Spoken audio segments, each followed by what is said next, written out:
Começa agora o programa A Voz do Servidor, uma produção do Sindicato dos Servidores Públicos de Guaraciaba do Norte e Croatá. Apresentação do advogado Dr. Antônio Rodrigues e da professora Verônica Mendes. Boa noite a todos. Aqui estamos nós, com a graça de Deus, para mais uma live na rede social Facebook, nesta data de 6 de março de 2020. É a primeira sexta-feira do mês de março e nós estamos aqui para a nossa prestação de contas, como assim a denominamos, porque é um bate-papo entre a instituição sindical, que representa os servidores públicos municipais de Guaraciaba do Norte e Croatá, com todos os nossos filiados e com todas as pessoas que desejam saber das nossas ações, até porque esse espaço tem entre os seus objetivos tratar de assuntos pertinentes à sociedade. Bom, e hoje nós iremos tratar da prestação de contas do Conselho do Fundeb, Recursos da Educação, referentes aos meses de novembro e dezembro. Nós temos também aqui um estudo feito por um membro da diretoria do Sindicep, que fez um estudo muito bacana, né, com os repasses e também com as despesas do Fundeb 2019. É importante lembrar que as verbas do Fundeb é a segunda maior receita do município, né? É de muita importância saber como é que o dinheiro está sendo gasto, quais são os benefícios que os munícipes estão tendo com os recursos oriundos do fundo que serve para a manutenção da educação, tá certo? E nós também iremos tratar de outras temáticas no decorrer do programa de hoje, 6 de março de 2020. Mas hoje, na data de 6 de março, é uma data que antecipa o Dia Internacional da Mulher e nessa data comemora-se 88 anos em que as mulheres brasileiras conquistaram o direito ao voto, né?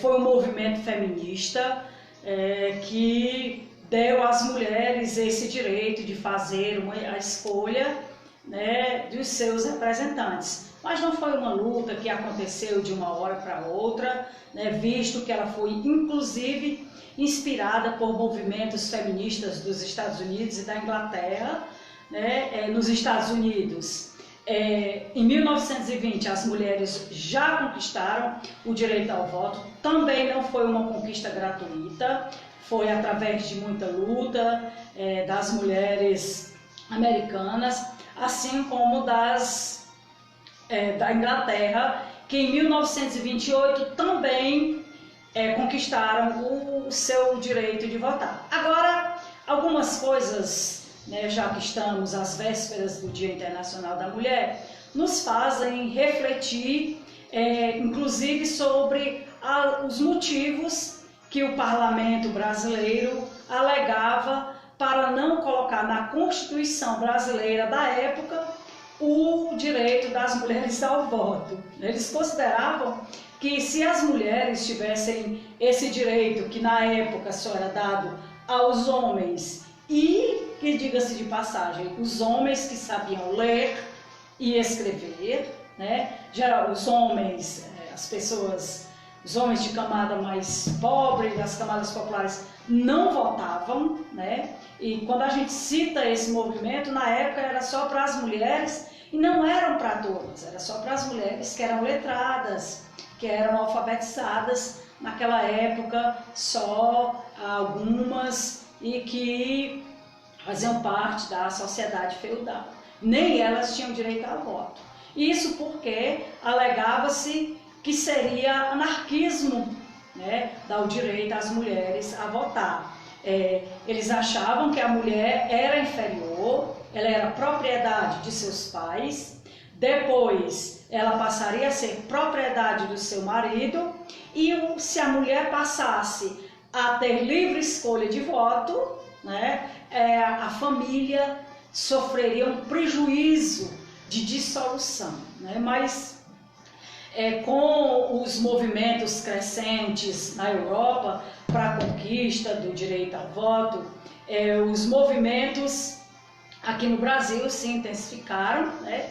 E o Rio Grande do Norte, em 1927, foi o primeiro estado da federação que garantiu na sua Constituição que as mulheres votassem, né? E a nível nacional essa conquista só se deu em 1932, através de um decreto-lei do então presidente Getúlio Vargas, né?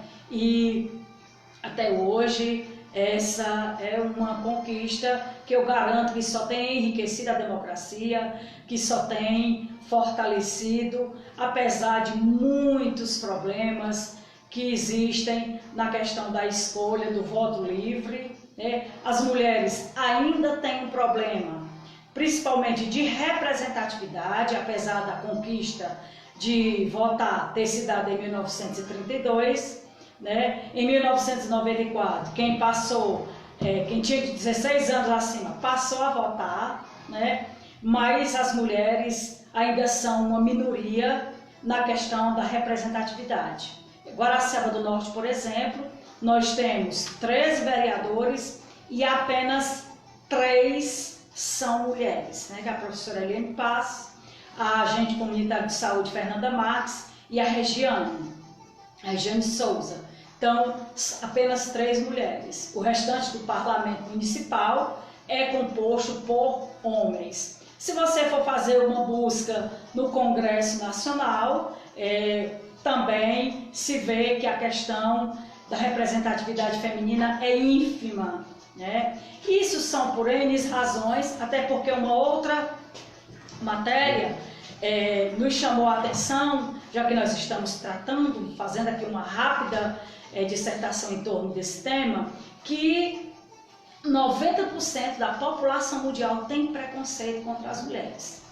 Quando se trata de um percentual de 90%, é claro e evidente que as próprias mulheres têm preconceitos com seus pares, né, do mesmo sexo, no caso as mulheres, né? Infelizmente, né, homens, mulheres, enfim, a sociedade é altamente preconceituosa quando se trata da questão da mulher. Então, essa foi uma pesquisa, gente, quem fez foi a Organização das Nações Unidas, né, fez essa pesquisa em 75% dos países, que representa 80% da população mundial, e os dados são absurdos.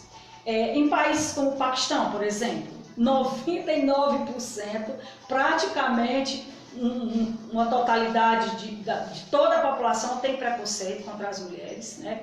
O Catar e a Nigéria, 99,73%, mas também são países extremistas de seus conceitos são totalmente masculinos, né? E em países como a França, o Reino Unido, os Estados Unidos, esse percentual é bem menor, né? Nota-se que em países onde são mais desenvolvidos, países onde tem um nível educacional bem mais elevado, esse percentual de preconceito contra as mulheres diminui consideravelmente. Por exemplo, na França, 56%, ainda é um índice muito alto. No Reino Unido, 54%, e nos Estados Unidos, 57,31%. Na Espanha, 50%. Né? E na América Latina, aí os índices vão para as alturas, são alarmantes, são tristes, são trágicos. Por exemplo, no Equador, lá 93% da população tem preconceito contra as mulheres. A Colômbia, 91,40%, e no Brasil, 89,5% da população tem preconceito contra as mulheres. No Peru, 87%, no México, 87,7%. Então, infelizmente, essa pesquisa da ONU vem acender um alerta e fazer com que toda a sociedade se dê conta do seu nível cultural, dessa sua mente pequena de achar que mulher, a exemplo de 1930 e 1920, quando não se dava o direito ao voto às mulheres, alegando que a família ia ser dissoluta e que era uma postura anárquica, essa postura em tese mudou muito pouco, né? Porque outras pesquisas dizem que acidentes de trânsito são bem menos quando as mulheres são motoristas, as mulheres têm uma facilidade melhor de tratar da questão financeira, familiar, enfim, outras questões são bem mais promissoras quando as mulheres estão à frente. Então, essa questão da política, infelizmente, ainda precisa de um critério de paridade melhor. Alguns partidos, obrigatoriamente nos seus regimentos, determinam que 50% das candidaturas sejam paritárias, ou seja, metade para o sexo masculino, metade para o sexo feminino, mas infelizmente a sociedade ainda está muito aquém de ter uma visão bem mais ampla do papel do empoderamento feminino na sociedade brasileira, na sociedade da América Latina e na sociedade mundial. Infelizmente, ainda vivemos numa sociedade machista. Doutor Antônio Rodrigues, chegando agora. Boa noite, doutor Antônio. Boa noite a todos. Estamos praticamente em vésperas do Dia Internacional da Mulher, não é, Verônica?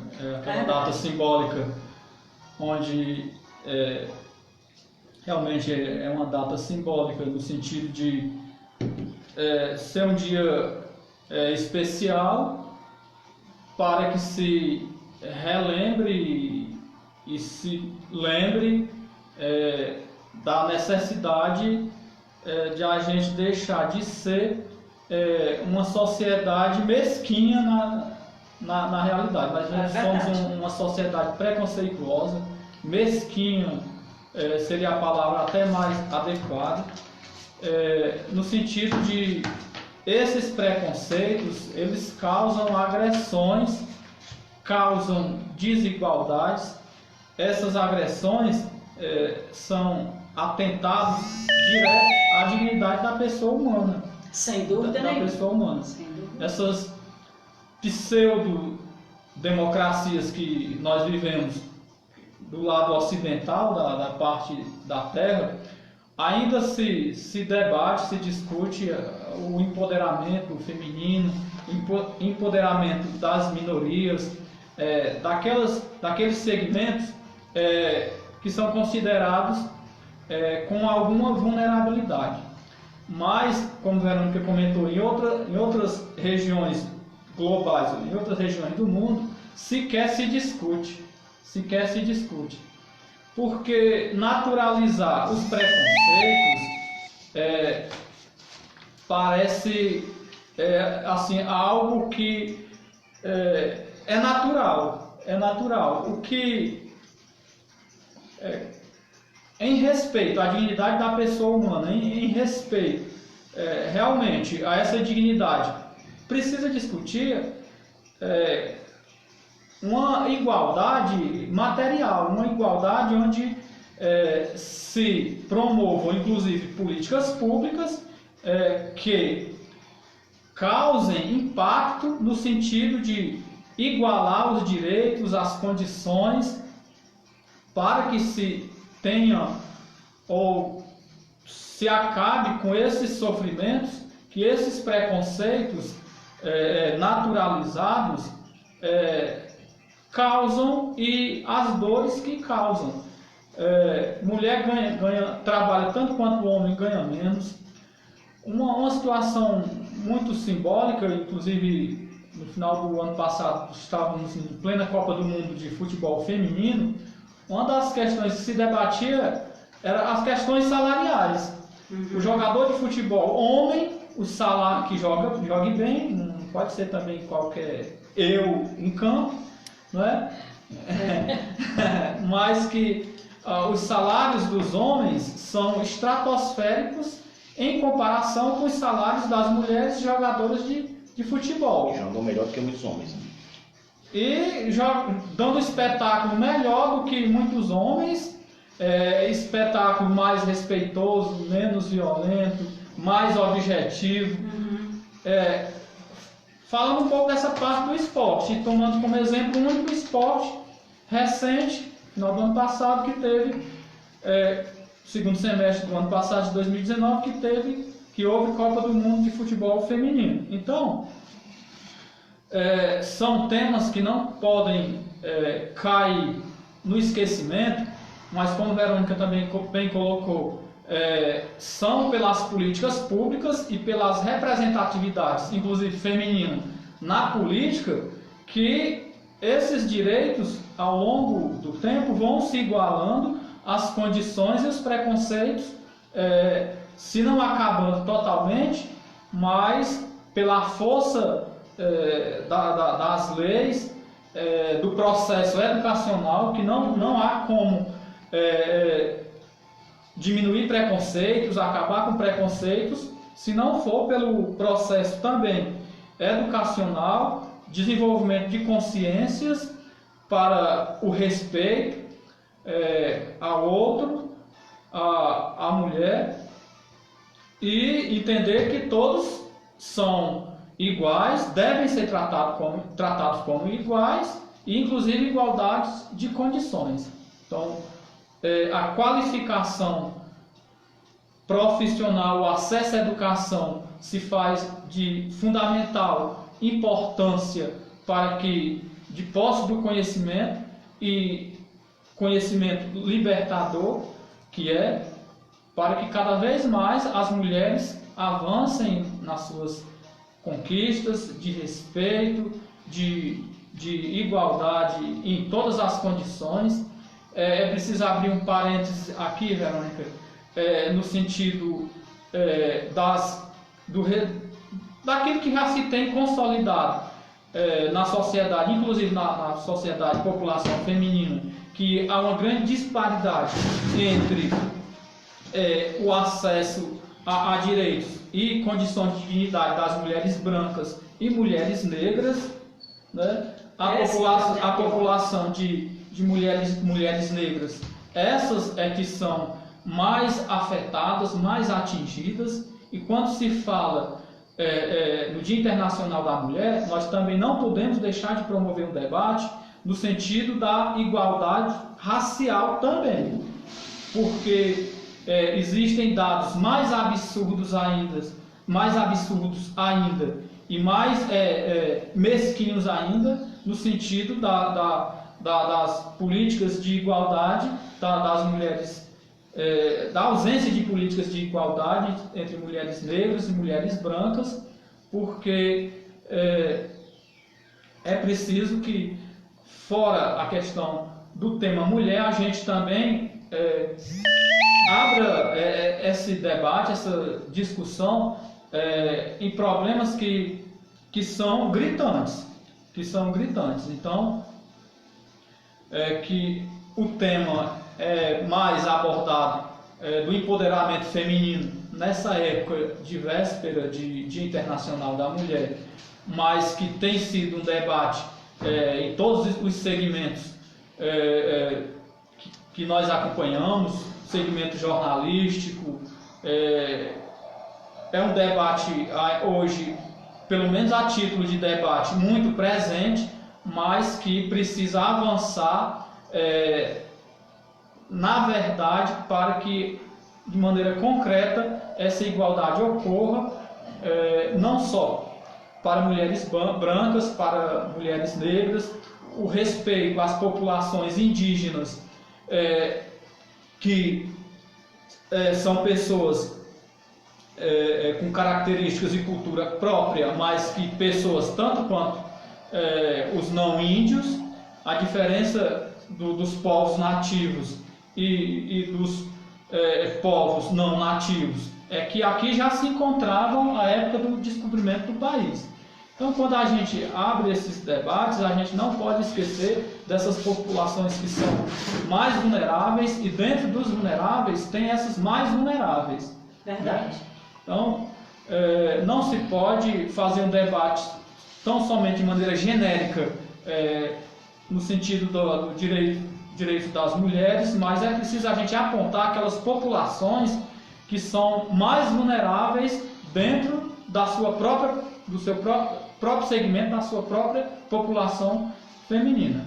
E nós, inclusive, gostaríamos que uma mulher, fora Verônica, estivesse aqui também abordando o tema, mas que houveram alguns contratempos.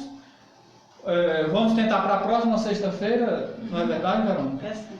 E é um tema que não pode se esgotar desde as séries iniciais, já reforçando essa situação do acesso à educação e desse debate do empoderamento feminino, desde as séries iniciais. Então, secretária de educação, secretário de educação, professores, dentro da própria grade, do próprio programa de ensino, processo de escolarização, é um tema que, no nosso entendimento e nossa defesa, precisa ser trabalhado desde as séries iniciais, a consciência da criança no sentido do empoderamento feminino, dos direitos que devam ser respeitados e implementados desde as séries iniciais, inclusive promovendo o debate com os próprios meninos, porque o direito das mulheres não pode ser encarado como uma concessão dos homens. Uhum. Não pode ser encarado como uma concessão dos homens, o que já aconteceu em muitos momentos da história. Precisa ser encarado como direitos realmente de igualdade que devam ser e tem que ser. Então não se desenvolve uma consciência de uma sociedade se não começar pelo processo de escolarização desde as séries iniciais, evidentemente nas famílias, nas outras instituições, onde há a oportunização da promoção do debate, mas que a escola, como um segmento de fundamental importância da sociedade, e digo, a gente diz escola como um todo, desde as séries iniciais, as universidades e tudo mais, mas que é desde a tenra idade que se produz conhecimento qualificado, e nada melhor do que treinar as crianças para o empoderamento feminino, tanto da consciência das meninas como da própria consciência dos meninos, o que deva ser repetido nas séries posteriores, ensino fundamental, ensino médio. É assim que se constrói uma sociedade, uma democracia com realmente igualdade de direitos e condições. Estamos ainda em questões, digamos, até primitivas, e principalmente no atual momento político e projeto de país que nós vivenciamos. Bom, nós no início comentamos que passaríamos a questão dos gastos e dos repasses do Fundeb 2019 em Guaraciaba do Norte. Nós gostaríamos aqui, de antemão, de dizer que nós gostaríamos também de passar detalhadamente o Fundeb de Croatá, mas infelizmente nós não temos acesso, não temos nenhuma representatividade no Conselho do Fundeb de Croatá. Aqui em Guaraciaba do Norte, a professora Verônica, o professor Carlos Henrique representa o sindicato, né, no Conselho do Fundeb, e a gente, é claro, como membro, de acordo com a finalidade do Conselho, que é o acompanhamento, que é a supervisão, que é o controle dos gastos da educação, a gente faz parte. E antes de passar para o que nos foi repassado pela contabilidade da Prefeitura, nós gostaríamos de mostrá-los um estudo feito por um membro da diretoria aqui do SINCEP, que é o professor Renato. Ele fez um estudo super interessante, memorável o estudo que ele fez, bem detalhado, bem feito, está de parabéns, professor Renato. Ele fez um quadro comparativo de repasse e de despesas com relação ao Fundeb. Nós vamos passá-lo de uma forma global, porque não temos tempo hábil para passá-lo detalhadamente, como ele fez mês a mês, detalhando o que entrou na conta mãe, que é o total geral do Fundeb, o total dos 60, dos 40, quanto foi pago na folha dos 60, quanto foi pago na folha dos 40, o total das duas folhas, o saldo e o número de temporários. Tá certo? Então, nós vamos passar de uma forma mais global. Por exemplo, o Fundeb, a previsão do Fundeb em 2019 era de R$ 29.119.646,89. Essa foi a previsão. Agora, foi repassado esse valor? Sim, foi passado a maior. O município de Guaraciaba recebeu R$ 32.508.045,41. Isso foi um acréscimo de 11% nas receitas do Fundeb de 2019, tá certo? Então, houve um aumento até considerável, né? Afinal, são 11% a mais. Agora, segundo o estudo aqui do professor Renato, foi repassado os R$ 32.508.045,41, foi gasto em folha no 60%, que são os profissionais do magistério. Aqui estão inclusos educação infantil, ensino fundamental, NEJA e as ordens judiciais, que estão dentro dos 60%. Foi gasto com 60% em 2019 R$ 24.395.413,71. Os 40%, que são merendeiras, auxiliares, porteiros, vigias, secretários escolares, enfim, quem não é técnico nem profissional do magistério. Foi gasto na folha dos 40% R$ 5.579.999,53. Esse aqui foi um estudo feito, um estudo muito bacana, repito, né? E a gente faz questão aqui de tornar público, ao mesmo tempo de parabenizar o professor Renato Mendes. Agora, o número de temporários, né, que a Secretaria de Educação tem na folha de pagamento. No mês de janeiro e fevereiro, nenhum. Em março, 39. Em abril, 45. Em maio, 49. Em junho, 48. Em julho, apenas 3. Em agosto, 55 temporários. Em setembro, 58. Em outubro, 60. Em novembro e dezembro, continuaram com 60 temporários. Então, é importante que se diga, né, que o calendário de pagamento foi cumprido fielmente, os repasses vieram a maior, e a gente faz questão de enfatizar essa questão do que foi previsto e do que realmente foi repassado, porque nas mesas de negociação, não é verdade, doutor Antônio, o que a gente sempre ouve, isso é historicamente regra, é que os repasses não são suficientes. Tudo bem, pode até não ser. Pode até ser que os repasses não sejam suficientes. Mas nós estamos no Conselho do Fundeb há 3, já estamos no 4º ano do Conselho do Fundeb e nunca presenciamos repasses a menor do que foi previsto. Sempre os repasses vêm a maior. Né? Até o ano atrasado, quando o governo federal repassou no início do ano de 2017 um valor maior que tirou em julho, né? Mesmo assim, no final do ano, os repasses não foram a menor, mesmo nessa situação. Agora, o que nos foi repassado aqui pelo contador, pela contabilidade da prefeitura, na prestação de contas que aconteceu na quarta-feira, com relação aos meses de novembro e dezembro, nós gostaríamos que os senhores prestassem bastante atenção. Na conta dos 60% referente ao mês de novembro, a folha de pagamento custou R$ 1.173.216,37 e a folha das sentenças judiciais que é o pessoal de 2014, né, que tomou posse em 2016, que ainda está na folha como sentença judicial.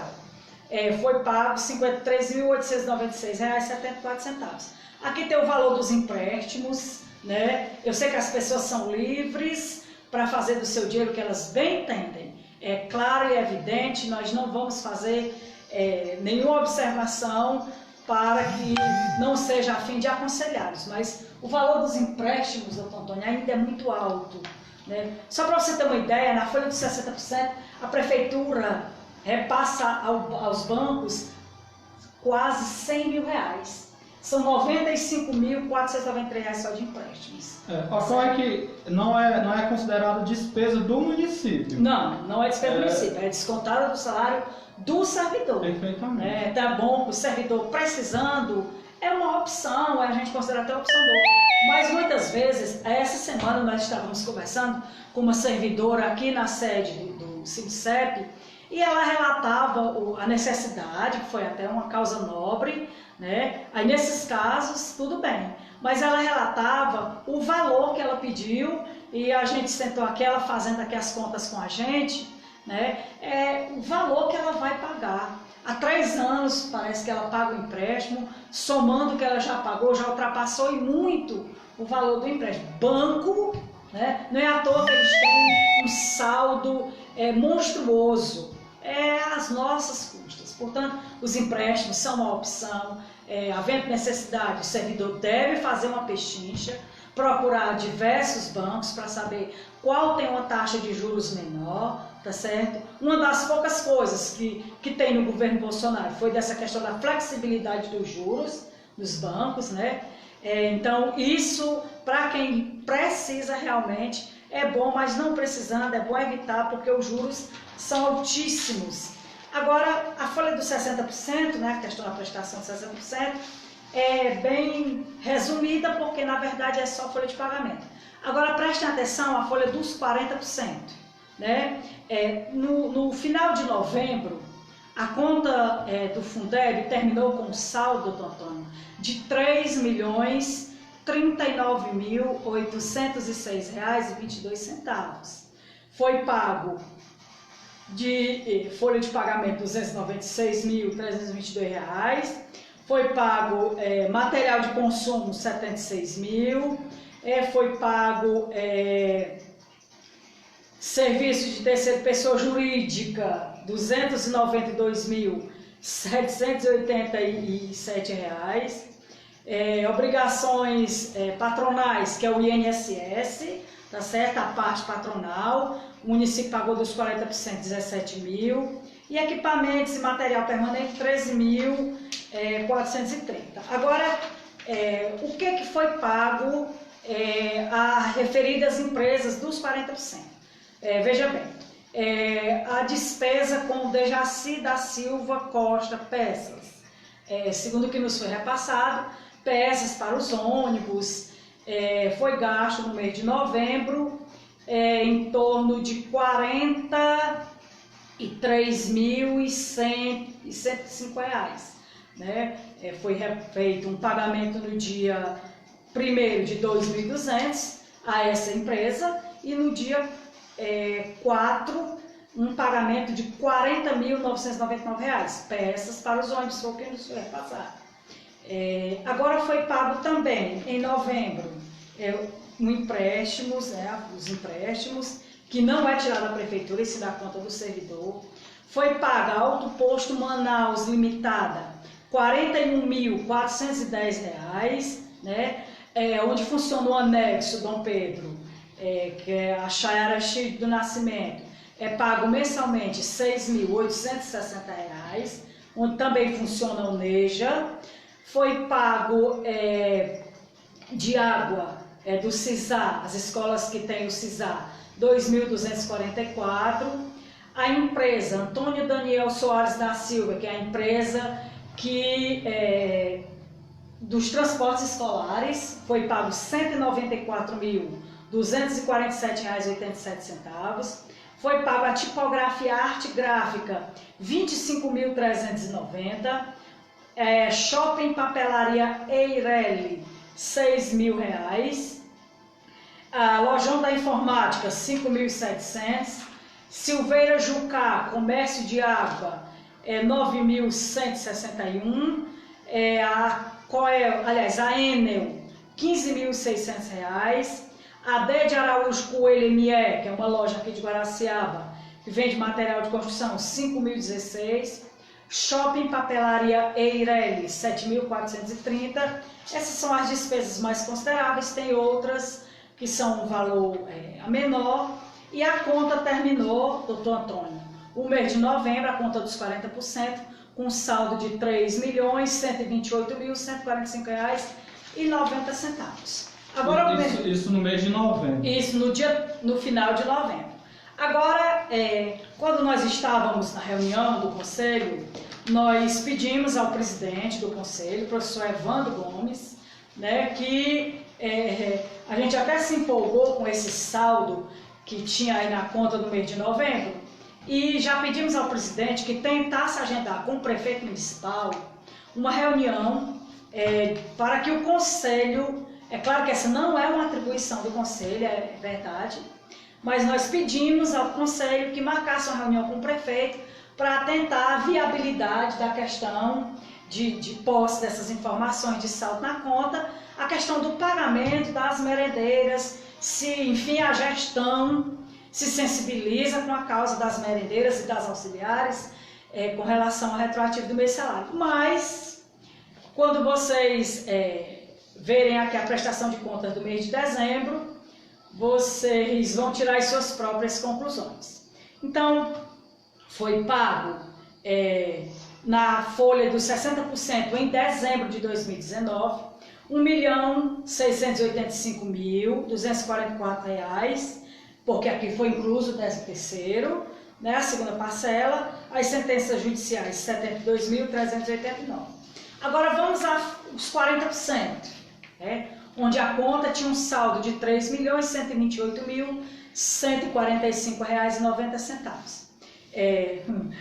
Pasmem, a folha dos 40% custou R$ 433.406,50 e vejam o detalhamento das despesas que foram pagas pela Prefeitura, pela Secretaria Municipal de Educação, no mês de dezembro.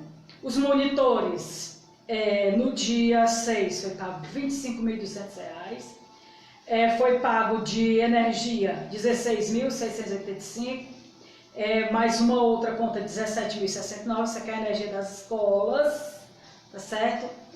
Foi pago também Alto Posto Manaus, R$ 42.466, Francisco Freire, uma quantia de 550, uma sala alugada, R$ 6.680 do anexo do Colégio Dom Pedro. Também foi pago o INSS, foi pago mais uma folha de monitores no dia 13, um valor de R$ 43.690. Foi pago aos temporários R$ 141.187, né, a folha dos temporários dos 40%. E foi pago ao Shopping Papelaria Eireli R$ 2.340, ao José Benies Trajano Filho, que é uma empresa de Neritaba, que fornece material aqui para as secretarias. Aqui na folha da educação foi pago R$ 1.520 e foi pago a DP Engenharia Projetos e Construção Limitada, um valor de R$ 75.458. A empresa N Martins Construtora Empreendimentos Eireli, R$ 37.201.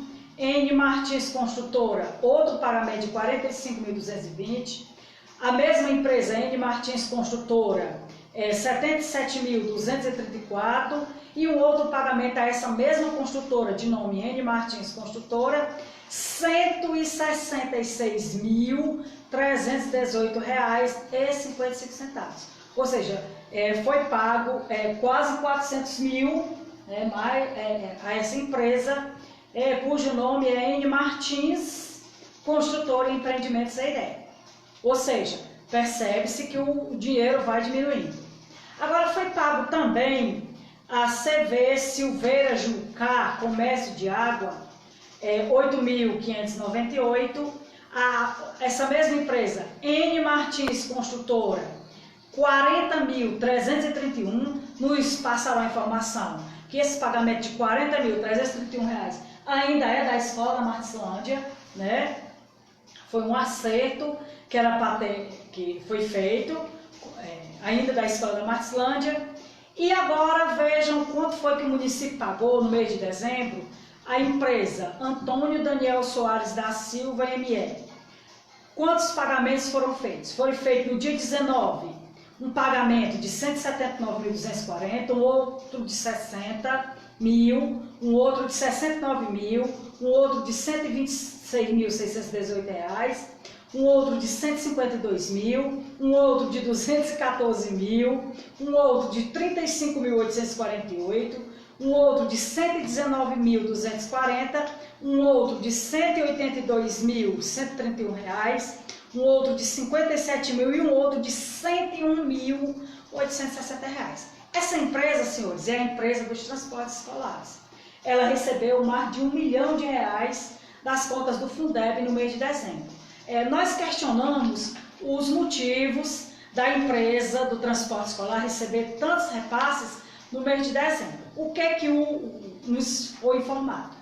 Nos foi informado que a empresa estava com uma pendência na sua documentação, os repasses não foram feitos da conta do Fundeb, mas aqui na prestação de contas tem uma observação que diz por conta corrente e devida, ou seja, a empresa não ficou sem receber seu dinheiro, doutor Antônio. Veio um recurso, né, do FNDE, o recurso foi repassado para a empresa, para que a empresa fizesse os pagamentos, e agora o Fundeb teve que pegar esse dinheiro e mandar lá de onde aquele dinheiro foi tirado, tá certo? Nós temos aqui todas as prestações de conta do Fundeb, tá certo? Elas são bimestrais, nós estamos dando uma conferida, vamos fazer um comparativo com relação ao contrato, porque o ano passado não foi feita licitação do transporte escolar, o contrato ele foi apenas refeito, né? Foi prorrogado o contrato e a empresa recebeu no mês de dezembro mais de R$ 1 milhão. Nós não vamos fazer um juízo de valor, dizer que está certo, dizer que está errado, se tem alguma coisa estranha, porque nós precisamos fazer as averiguações necessárias, tá certo? Inclusive, nós pedimos ao presidente do conselho que a gente fizesse na prefeitura uma checagem dos documentos, além dos da contabilidade, para que a gente faça uma averiguação desses repasses, fazendo assim um comparativo do que tem no contrato, do que realmente foi pago, se está tudo de forma legal e etc. Agora, senhores, foi pago também ao José Benies Trajano, que é uma empresa de Heritaba que fornece material para a SME. Foi feito 2 pagamentos de 78.000, um de 86.000. Foi pagar ao Instituto Alfa e Beto R$ 60.610. Foi pagar o Shopping Papelaria R$ 219.000. Enfim, tem uma leva de despesas aqui do mês de dezembro que a gente até ficou assim, perguntando se realmente estava tendo um ajuste de contas, né? O Alto Posto Manaus recebeu 30.000. A Maria Micaele Soares Brito recebeu um pagamento de 30.000, um de 3.800, um de 7.000, um de 1.900, um de 3.800, um de 7.000, tá certo? Foram feitos para Maria Micaele Soares Brito. E aí tem aqui as folhas de pagamento, o patronal. O fato é, senhores, que a conta que tinha 3 milhões tantos mil de lucro, terminou o ano, doutor Antônio, com 60 mil reais de lucro. Né? Ou de saldo, né? De saldo. O saldo da conta ficou em R$ 62.394,59. Né? E aí, então, a gente até ficou frustrado, porque o nosso pedido para que a gente tentasse uma reunião com o prefeito, para ver a questão do pagamento das merendeiras, das auxiliares, enfim, porque só quem pode decidir isso aí de forma que viesse até a acalmar o coração delas, principalmente das que tem como procurador o Dr. João Filho, seria o gestor municipal, já que ele é quem ordena despesas, já que ele é quem tem a caneta, como dizem os vereadores, é quem pode sentar e fazer uma negociação para saber como é que se define essa situação de uma forma rápida. É claro que elas vão receber, né? Mas a gente sabe como é que acontece a justiça, não é culpa da juíza, não é culpa de desembargador, a culpa realmente é da morosidade, das leis e de tudo que o município está fazendo para ganhar tempo e não pagar de uma forma rápida as meredeiras e as auxiliares. Então, de posse disso, nós nos sentimos até frustrados quando a gente pediu para que o presidente do conselho intermediasse a reunião, para a gente tentar ver com o gestor municipal, mas com um saldo de 60 mil reais fica inviável. O fato é que o município gastou mais de 3 milhões, fora a folha de pagamento, 60%, no mês de dezembro. Não sabemos se realmente os pagamentos estavam atrasados, não sabemos se está certo nem se está errado. As contas do conselho foram aprovadas, porque o conselho aprova as contas por maioria simples. Apenas a conselheira Verônica e a conselheira Gorete Lopes se absteram de votar, justificando que precisariam fazer as averiguações para dar um voto seguro, se realmente estiver correto. Não tem nenhum problema a gente votar a favor, o dinheiro é público, é para ser gasto, sendo gasto então de forma responsável, a gente aprova com todo prazer, mas naquele momento nós precisaríamos de fazer uma averiguação, fomos voto vencido, tinham 6 conselheiros presentes, os outros 4 votaram favorável, deram parecer positivo às contas do mês de novembro e mês de dezembro do Fundeb de Guaraciaba do Norte. Então, sem fazer maior análise. Não, só quem pediu análise foi a professora Verônica, nós, e a Gorete Lopes, que é a conselheira tutelar, esposa do vereador Ariacílio. Nós pedimos, até porque nós pedimos, não foi para tentar nenhum tipo de perseguição, nem para tentar fazer conluio nenhum. Na verdade, o trabalho do conselho é esse, na verdade. A finalidade dos conselheiros é averiguar, é investigar, é fazer o controle. E foi isso que nós fizemos. Se essas informações estiverem corretas, pronto, nós só temos a parabenizar e reiteramos. O dinheiro público é para ser gasto em prol dos munícipes. Os recursos do Fundeb em prol da educação. Uma vez tendo sido gastos de forma legal e não havendo como se provar o contrário, nós temos apenas que dizer, pronto, os gastos foram feitos, estão legais, foram feitos de forma correta, tudo bem. Agora, a gente até se sentiu frustrado porque nós vamos averiguar apenas para verificar se houver qualquer irregularidade, tomar devidas providências, no sentido de notificar o Ministério Público, a Procap, mas que com relação ao parecer, o parecer já foi dado, os conselheiros votaram favoráveis, né, às contas de novembro e dezembro, a gente se absteve, não fazendo nenhum juízo de valor, não dizendo que está certo ou errado, mas porque era prudente naquele momento. Se a gente precisava fazer as averiguações, no sentido de ver as ordens de compra, inclusive esteve lá o rapaz do setor de compras, né, levou algumas requisições de como é que é feito as compras, que são feitas a partir das solicitações que são vindas das direções das escolas, as requisições que são deixadas no setor de compra, e a partir dali é que eles fazem a compra dos materiais. Mas não foram todas as notas. Por exemplo, nós pedimos que fossem nos apresentadas as notas dos combustíveis, se realmente foram para os ônibus escolares. Se tivesse sido, ótimo, nenhum problema, né? Nós pedimos também essas notas dessa empresa Antônio Daniel, que é a empresa do transporte escolar, se realmente estiver de acordo com o contrato que foi feito, nenhum problema.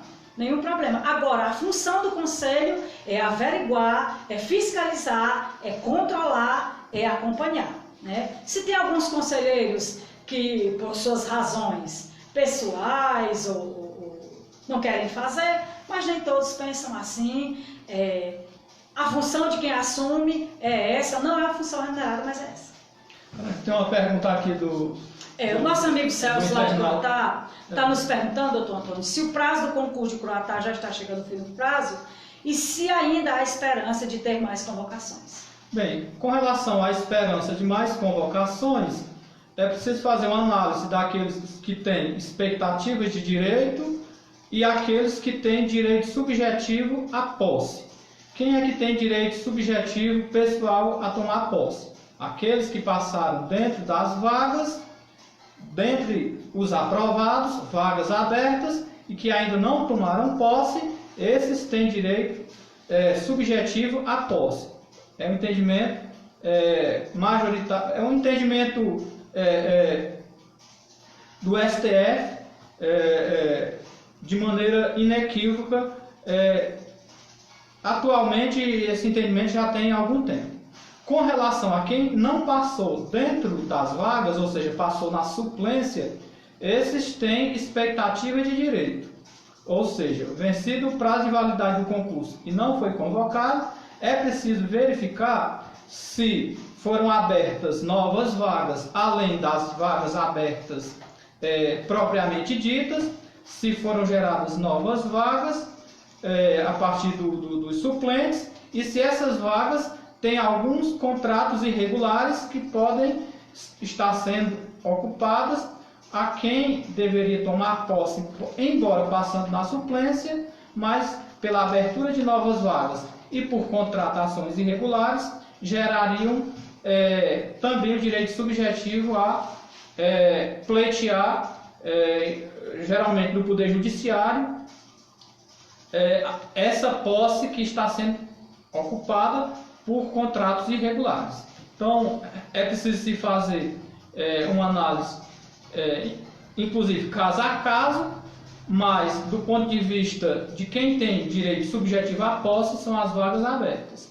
Quem não passou dentre as vagas abertas, passou na suplência, tem expectativa de direito que pode ser configurada com contratações irregulares e caracterizadas mais vagas abertas. Sobre essa situação, se há esperança, eu diria que sim, a depender do caso. Agora, é preciso que cada um que não tomou posse ainda, ou com direito subjetivo, ou com expectativa de direito, que acompanhe, que verifique, mesmo se há contratações irregulares, quantas pessoas já tomaram posse, além das vagas abertas, ou se não foram convocadas nem todas as vagas abertas. Então, é uma situação de cada pessoa que prestou concurso e passou dentro das vagas abertas ou na suplência, de fazer esse acompanhamento. O fato é que, realmente, salvo engano, agora no mês de julho, vence o prazo de validade do concurso de maneira definitiva, porque já houve uma prorrogação, e essa prorrogação só pode ser feita uma única vez por igual período. O prazo de validade do concurso era de 2 anos, foi prorrogado por mais 2 e realmente vence agora, salvo engano, em julho de 2020. É preciso que cada um acompanhe.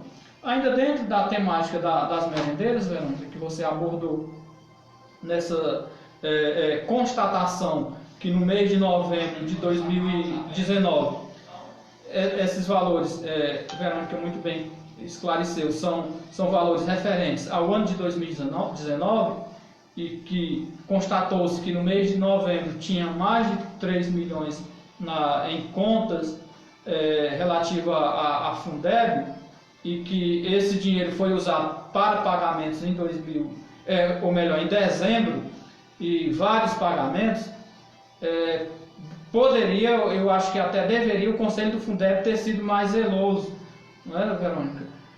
Até porque concordo plenamente. Eu acredito que ainda tivesse prazo. O Conselho tem autonomia para convocar reuniões de acordo com o seu regimento, reuniões ordinárias e extraordinárias, tantas quantas forem necessárias.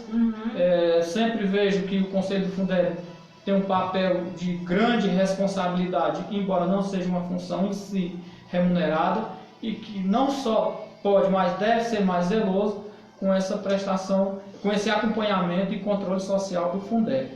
O nosso país, historicamente, nunca foi um país com problema de recursos. Historicamente, a gente fala de séculos, é que a questão é na devida aplicação. Verdade. E com isso, cada conselheiro tem um papel muito importante de zelar pelos recursos da educação que devem ser aplicados devidamente. Uma vez constatada a sua devida aplicação, não é feito mais do que a obrigação, o dever e o cumprimento dos princípios, das leis e do compromisso assumido com o pacto, com a eleição e a promessa de gerir o município. Na verdade, nós até pedimos, né, ao presidente, que a gente fizesse uma averiguação mais detalhada, que tentasse ver a viabilidade de só fazer a prestação de contas dos meses de novembro e dezembro, quando a gente sentasse com o prefeito, para ver a viabilidade de negociar o dinheiro das merendeiras que tem com o procurador Dr. João Filho, mas ele disse que realmente não tinha nada a ver, não tem. A gente apelou para a sensibilidade, porque pelo Estatuto do Conselho, só se realmente houvesse a sensibilidade de querer, né? Não é uma questão que está diretamente ligada ao Conselho. Infelizmente, nós fomos voto vencido, porque na verdade o que a gente tentou, é importante a gente aqui frisar o seguinte: a questão delas é uma questão judicializada. Só quem tem o poder de finalizar isso aí de forma rápida é a gestão, e à medida que forem sair nos alvarás para pagamentos das merendeiras. A gente, enquanto sindicato, o que a gente pode fazer é, por exemplo, de posse de uma informação dessa, tentar sensibilizar a gestão de negociar. É isso que a gente pode fazer. Em resumo, a gestão é o prefeito querer pagar. Exatamente. Querer pagar. Aí a gente vê muitas delas vêm nos perguntando, elas perguntam direto. E diz, gente, a gente dá essas explicações, a gente compreende perfeitamente a ansiedade e até a revolta delas. Eu não deixo de compreendê-las, não fico com raiva quando muitas se revoltam. Realmente não fico, porque se eu estivesse no lugar delas, eu também iria me sentir muito chateada. E foi usando da empatia, mas deve se revoltar com o prefeito que não quer pagar. Exatamente. O prefeito que não quer pagar. Quem tem o poder de pagar e não quer pagar. Exatamente. Então, essa revolta pode ser manifestada inclusive nas urnas. Exato. Então a gente pediu e isso não deu certo. Só lhe atrapalhando aqui, e uma informação importante, eu não sei se você mencionou no início, é que o Dr. Valdeci nos comunicou hoje que dia 12 está enviando a doutora Andressa para fazer o acompanhamento das ações que tem de merendeiras e auxiliares de serviços gerais com ele, ações essas ajuizadas em 2010, já totaliza 10 anos de tramitação, não é? Essas ações já foram julgadas, se encontram na última fase judicial, que é a fase de execução, e a doutora Andressa Amando, a pedido de Dr. Valdeci, vem dia 12, assim, as merendeiras e auxiliares que ajuizaram as primeiras ações em 2010, que totalizam, acho que são 98... São 94. 94 ações, 94 merendeiras, dentre merendeiras e auxiliares. Ele pediu para que estivessem presentes no dia 12. A doutora Andressa vai fazer uma varredura minuciosa em todas as ações e prestar esclarecimentos, de sorte que a gente está dando a informação no próprio grupo de WhatsApp das merendeiras. Acredito que não tenham todas, mas deve ter lá um bom número. A secretária do sindicato, Vanessa, já fez o envio do próprio áudio de Dr. Valdeci comunicando, solicitando a Verônica e a minha pessoa, e extensiva ao presidente Carlos Henrique, que fizesse essa comunicação. postamos nos grupos de WhatsApp de professores, da saúde, para que seja dada a maior publicidade, porque é um assunto de interesse das mesmas, e nada melhor do que cada procurador prestar os devidos esclarecimentos a seus clientes, da qual tem esses processos em andamento junto ao Poder Judiciário. Vai chegar um momento onde nenhum prefeito vai dizer que não vai pagar, porque a própria Justiça vai bloquear os valores e vai expedir os alvarás de pagamento, seja em precatório, seja em requisição de pequeno valor, aquele grupo que ajuizou a ação em 2016 nos valores a menor. O fato é que, por sensibilidade, por respeito a essas trabalhadoras, não só o atual prefeito, mas como o anterior, a gestão anterior a essa já poderia ter quitado, porque quando tem o querer e a vontade política se resolve. Quando não, vai priorizar aquilo que a gestão entende que é mais importante e quase nunca está dentro dessas prioridades pagar trabalhador, pagar servidor. Infelizmente a realidade é essa. Só para encerrar, nós recebemos um convite da Câmara Municipal, para uma homenagem às mulheres no dia 8 de março, domingo. Agradecemos, não vamos estar presentes, pois temos compromissos particulares mais importantes, mas agradecer, e agradecer a todos vocês que nos acompanham. Um abraço muito carinhoso, fiquem com Deus, uma semana muito abençoada a todos e até sexta. Felicidades a todos. Boa noite.